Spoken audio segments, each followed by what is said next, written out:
I don't know about you, but the last 5 or 6 weeks of any year really seems to go by at both a snail's pace and a blur at the same time. I mean, you're coming off of Halloween and then you hit Thanksgiving, and then from Thanksgiving you're prepping for Christmas. Christmas comes and it's such chaos, and then a week later is New Year's Eve, New Year's Day, and bam, we are in a new year. It's incredible. And I don't know how much like me you are, or how much like me you'd admit to being, but at the moment, I think both Shelly and I are experiencing holiday lag.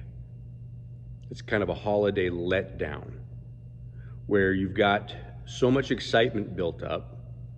I mean, you've gone shopping, you've bought presents, you've got family coming in, you host, you entertain, you fellowship, you live, there's a lot going on. It's crazy.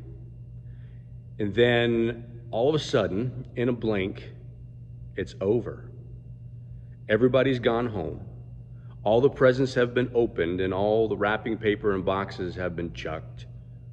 All the food's been eaten. The leftovers have either been munched on or tossed because it's just too much. Yeah, I know, first world problems, right? And everything is kind of coming back to quote unquote normal, at least as normal as things can be in present circumstance.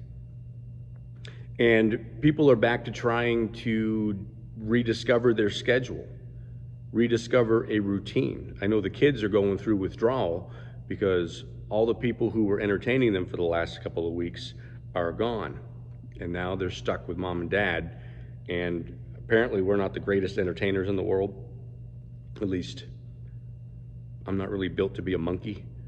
So they have to figure their schedule out. So there's a bit of holiday letdown going on, holiday lag. Not unlike, you go to fly somewhere and you get off the plane, and for the next few hours or day or two, you're feeling kind of, jet lag. Van lag. We used to travel to New Hampshire, 700-mile trip with the kids back when we had our van, and we'd have van lag. We get up there and we just want to sit and stare because you're just tired. And so Shelly and I find ourselves at the end of these holidays and the beginning of this new year wanting to sit on the couch like this and just sitting and staring. Holiday lag, holiday letdown. So in the midst of this letdown, in the midst of this lag, I thought I'd share something with you this morning very briefly from Peter's first letter in the New Testament. Now, I know that I haven't done a video in a few weeks, and there's been a couple of reasons for that. Number one, life is chaotic sometimes. Number two, I don't have a whole lot to say, so rather than just, use filler words and just to say I did a video, I don't want to do that. I want to at least have something that will hopefully bless you. And so I'm back, and this is my Saturday. This is actually supposed to be a Friday, but yesterday was New Year's Day, and I was doing a lot of this. So it's Saturday morning, and this is what I wanted to share with you. 1 Peter chapter 1, beginning in verse 3, says this. He says, "Praise be to God and the Father of our Lord Jesus Christ. And in his great mercy, he has given us new birth into a living hope through the resurrection of Jesus Christ from the dead, and into an inheritance that can never perish, spoil, or fade. This inheritance is kept in heaven for you, who through faith are shielded by God's power until the coming of the salvation that is ready to be revealed in the last time." Now, I want to read that last line there real quick.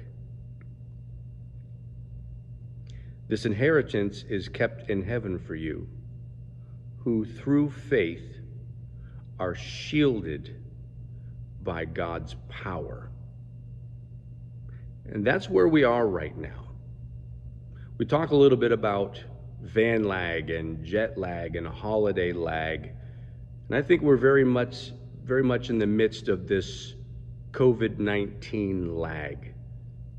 Things still haven't gone back to normal. People have a lot of varying opinions as to what's going on and why, how it should be handled and why, and so on. And we're past who's right and who's wrong. You know, at this point, I hate to say it, it kind of is what it is. And you can keep fighting, you can keep disagreeing and all that. Okay. But my point is this: it's okay. Because we, even in the midst of our lag time, even in the midst of our letdown time, God is shielding us through faith. See, whatever faith you have is not your own. I've mentioned this before. Romans 12:3 says that you should think of yourself with sober judgment in accordance with the measure of faith God has given you. So even now, no matter where your head's at, no matter where your attitude is, no matter where you are, you're still being shielded. You still have your inheritance stored in heaven for you. This salvation of our souls, it's still there. It can't perish. It can't spoil. It won't fade.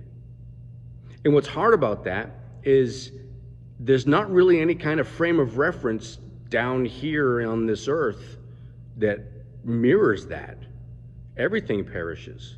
Everything spoils. Everything fades. But not the promises of God. Not when God says, I got this and I got you. That doesn't fade. That doesn't perish. That doesn't spoil. You are being shielded. So in the midst of your joy, you're shielded by God's power. In the midst of your mourning, you're shielded by God's power. In the midst of your success, in the midst of your failures, you are shielded by God's power. And I needed to hear that this week. I needed it bad. Because sometimes you get the feeling like you are just not up to snuff. Well, I hope that blesses you somehow. Read through 1 Peter 1 again and see what conclusions you come up with. But God's got this, even in the midst of COVID-19 lag. Peace.